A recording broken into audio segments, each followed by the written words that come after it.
오늘은 마이크로소프트 입사 면접 문제에 등장한 중학 수학 문제를 풀어보도록 하겠습니다. 마이크로소프트는 미국을 비롯한 세계 젊은이들이 가장 소망하는 꿈의 직장 중에 한 곳이라고 합니다. 마이크로소프트는 면접 과정에서 구직자들의 어떤 능력을 검증하고 싶어 할까요? 우리는 정답보다 문제를 논리적으로 풀어가는 모습을 중요시합니다. 문제 해결 과정과 더불어 위기 대처 능력도 중요시합니다. 그런 면에서 아주 쉬운 문제를 틀리고 당황하는 면접자의 대처 방법도 알아볼 필요가 있죠. 아주 쉬운 문제인데 틀릴 수 있다고요? 자, 어떤 문제가 그러한지 중학 수학만 잘했어도 물거품이 된 마이크로소프트 입사라는 제목으로 수학동화 2016년 7월호에 실린 문제를 함께 풀어보도록 하겠습니다. 자, 마지막 문제입니다. 직각삼각형의 빗변의 길이가 10이고 빗변과 마주보는 꼭지점에서 빗변에 내린 수선의 길이가 6일 때 삼각형의 면적을 구해보세요.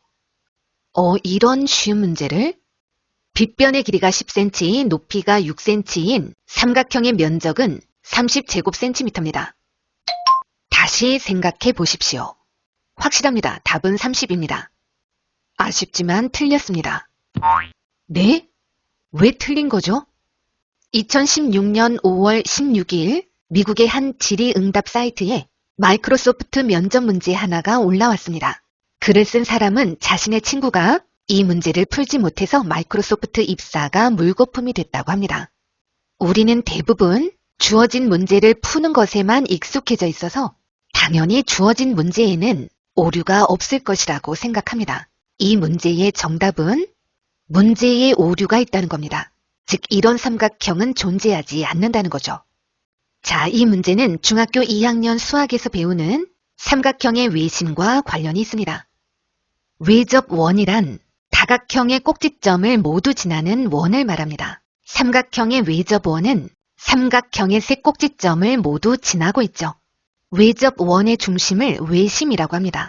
외심의 위치는 삼각형의 종류에 따라서 다릅니다.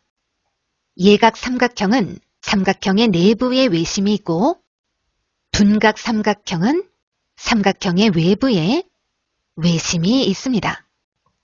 직각 삼각형은 빗변의 중점이 외심이 됩니다. 직각 삼각형의 빗변의 중점이 외접원의 중심이 되기 때문에 원을 이용해서 직각 삼각형을 쉽게 그릴 수도 있습니다. 원의 지름을 빗변으로 하고 원주 위의 점을 꼭지점으로 하는 삼각형을 그려주면 됩니다. 원주 위에 어느 점을 찍더라도 직각 삼각형이 됩니다. 왜 그럴까요?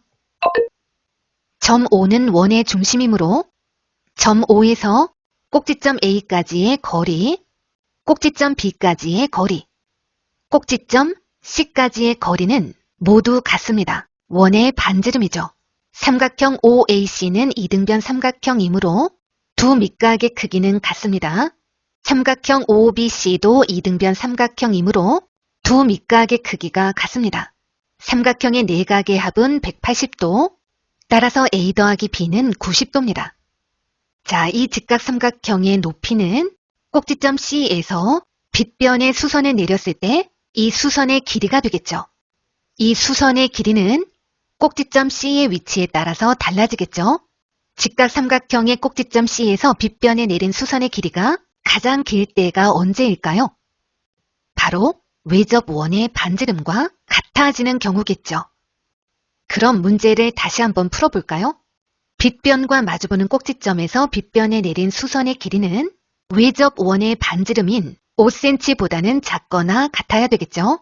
6cm가 될 수는 없기 때문에 이 문제는 잘못된 문제가 되는 겁니다.